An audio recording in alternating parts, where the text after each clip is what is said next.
ടിക്ടോക്കിന് ബദൽ തേടിയുള്ള അന്വേഷണത്തിനിടയിലാണ് Palestinian സംരംഭകനായ Issam Hijazi അപ്സ്ക്രോൾഡ് എന്ന സോഷ്യൽ മീഡിയ ആപ്പിന് രൂപം നൽകുന്നത്. 2024 അവസാനത്തോടെ ഈ ആപ്പ് പ്രവർത്തിച്ചു തുടങ്ങിയിരുന്നു.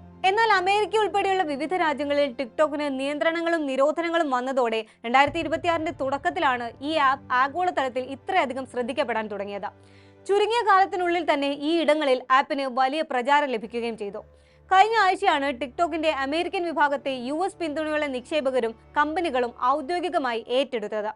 ഇസ്രായേലിന്റെ ഉറച്ച പിന്തുണക്കാരനും പ്രധാനമന്ത്രി ബെഞ്ചമിൻ നെതന്യാഹുവിന്റെ സുഹൃത്തുമായ ഒറാക്കിൾ ഉടമ ലാരി എലിസൺ ടിക്ടോക്കിന്റെ US ഘടകത്തിൽ ഓഹരികൾ സ്വന്തമാക്കിയിട്ടുമുണ്ട്. ഇതോടെ ഫലസ്തീൻ അനുകൂല പോസ്റ്റുകൾക്ക് ആപ്പിൾ സെൻസർഷിപ്പ് ഏർപ്പെടുത്തിയേക്കുമെന്ന ആശങ്കകൾ ഉയർന്നതോടെയാണ് അപ്സ്ക്രോൾ അമേരിക്കയിൽ ഉൾപ്പെടെ വലിയ തോതിൽ സ്വീകരിക്കപ്പെട്ടത്. വെറും ഒരു വർഷം മുൻപ് മാത്രം പ്രവർത്തനം ആരംഭിച്ച അപ്സ്ക്രോൾ ഈ ആഴ്ച അമേരിക്കയിൽ ഏറ്റവും കൂടുതൽ ഡൗൺലോഡ് ചെയ്യപ്പെട്ട ആപ്പുകളുടെ പട്ടികയിൽ ഒന്നാമതാണ്. ബുധനാഴ്ചയോടെ ആപ്പിളിന്റെ ആപ്പ് സ്റ്റോറിലെ സൗജന്യ സോഷ്യൽ നെറ്റ്വർക്കിംഗ് വിഭാഗത്തിൽ ഇത് ഒന്നാം സ്ഥാനത്തെത്തി. UK, കാനഡ, ഓസ്ട്രേലിയ എന്നിവിടങ്ങളിലും ആപ്പിൾ ഉപയോക്താക്കൾ ഏറ്റവും കൂടുതൽ ഡൗൺലോഡ് ചെയ്ത ആപ്പുകളിൽ ഒന്നായും ഇത് മാറി.